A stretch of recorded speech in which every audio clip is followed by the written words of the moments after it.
Chegou a hora da coluna Conheça Seus Direitos e hoje a gente vai falar de planos de saúde. Uma alteração na lei que regulamenta as operadoras de plano obriga que em 30 dias haja a reposição de médicos, hospitais e laboratórios que se descredenciarem.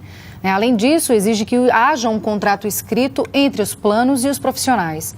A gente conversa agora com o advogado especialista em direito do consumidor, Eduardo Costa. Eduardo, a lei entra em vigor aí em 180 dias, né? Mas na prática, quando essa lei entrar em vigor, o que vai mudar? O que vai favorecer aí para o consumidor? Bom dia. Bom dia. Bom dia a você, Thaís. Bom dia aos telespectadores da TV Pajuçara. A lei ela vai ter vai trazer um cenário significativamente importante para o consumidor. Embora a regulamentação dela, ela beneficie o consumidor não tanto de forma direta, mas de forma indireta. E eu lhe explico por quê. De início, né, essa questão da regulamentação do prazo de 30 dias, caso haja descredenciamento de profissionais, ela já era de algum modo tratada na legislação, na lei dos planos de saúde, antes dessa modificação agora recente. A grande modificação, né, é a vinculação dos planos de saúde, a substituição dos profissionais para que não haja dos profissionais, também dos hospitais, laboratórios, das clínicas, né, sejam prestadores, pessoas físicas ou pessoas jurídicas, para que não haja uma diminuição no quadro de credenciados. Do ponto de vista direto do consumidor, nós temos esse benefício. O que era tratado por medida provisória passou agora, né, ao status de lei.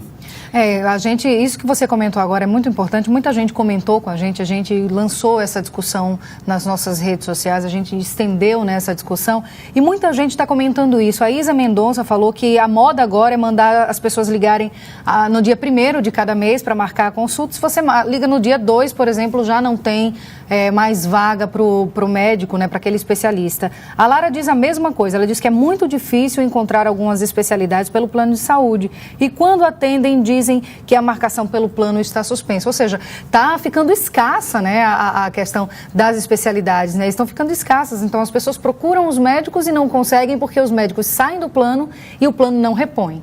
Exato. A lei ela traz uma preocupação especial em relação a esse ponto. Por quê? E aí vem a grande modificação, né? Os médicos e os demais profissionais, hospitais, laboratórios, eles não precisavam de contrato para serem credenciados aos planos.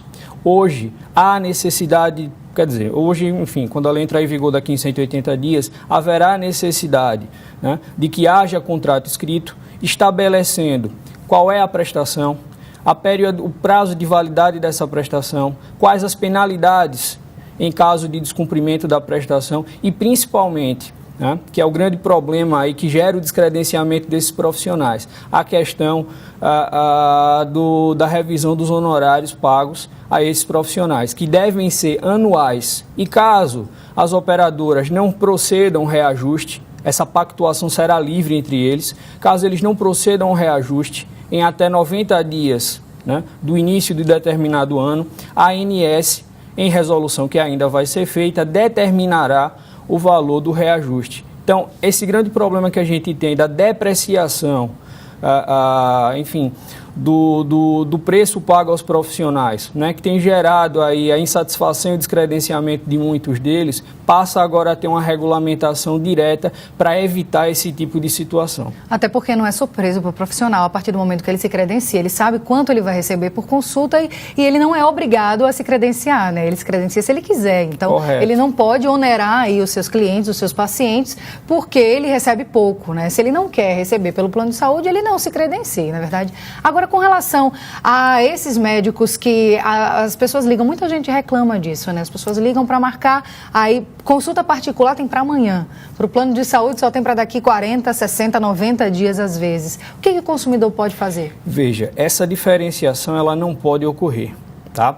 A Agência Nacional de Saúde, a ANS, ela tem uma resolução, salvo engano, 2011 ou 2012, que estabelece quais são os prazos que devem ser observados para que o consumidor deva ser atendido, ok? Então, com especialidades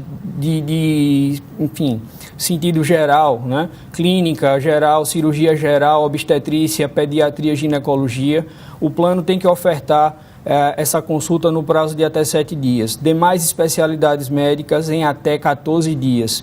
E demais profissionais, né, fisioterapeutas, dentistas, fonoaudiólogos, etc., demais profissionais de saúde no prazo de 10 dias, e os procedimentos de alta complexidade eletivos devem ser feitos em 21 dias. Lembrando sempre que os procedimentos de emergência, né, eles não se submetem à carência, não tem prazo. Então, de imediato, o consumidor ele deve ser atendido. Deve, então, o consumidor, se ele está tendo dificuldade dentro dos credenciados, acionar o plano de saúde para descobrir aí qual a solução que o plano vai dar. Se o plano não resolver o problema, ele deve só abrir uma reclamação junto à Agência Nacional de Saúde ou mesmo perante o PROCON. Agora, Eduardo, realmente, plano de saúde é um tema que gera muita polêmica, né? Quando um médico ele cobra uma taxa, alguma taxa extra aí do seu paciente, fora do plano de saúde, o paciente pode requerer esse reembolso do plano? Por exemplo, existem alguns obstetras que estão cobrando uma taxa de disponibilidade, né? O paciente ele pode pedir reembolso do plano porque muitos nem emitem recibo. Veja, aí que vem a questão, mais uma vez, a benesse da lei, né? Dentro desse vácuo legal entre a obrigação do plano e a obrigação do profissional, o consumidor acaba ficando refém, né, desses profissionais. Eu entendo que a taxa é abusiva, não faz sentido você acompanhar, né, no caso da gestação, os 9 meses pelo plano e você vir a realizar o procedimento, né, por fora. Ok? Então a gente tem aí essa situação tanto quanto equivocada, mas como eu falei que o contrato vai passar a prever as penalidades, né? Então esse tipo de situação certamente vai ser objeto de análise, de acerto no contrato entre o profissional e o plano de saúde. Eduardo, a gente sabe que, né, tem 180 dias aí, são cerca de 6 meses para os planos se adequarem. A partir do momento da entrada em vigor da lei, existe mais um prazo para esses planos se adequarem? Os consumidores precisam ficar atentos aí a essas datas? Veja, se houver novo prazo, que eu não acredito que venha a ocorrer, isso deverá ser estabelecido posteriormente, né? Esse período de 180, geralmente, a lei ela entra em vigor com 45 dias. Então, se já deu um prazo de 180 dias, é justamente com o intuito, né, de dar aí prazo suficiente da comunidade, né, em geral, tomar conhecimento da norma, conhecer o seu direito e principalmente o destinatário da norma, que são as operadoras de planos de saúde, para que elas possam se adequar à nova regulamentação. Outra reclamação muito constante com relação aos planos de saúde é com relação aos planos antigos.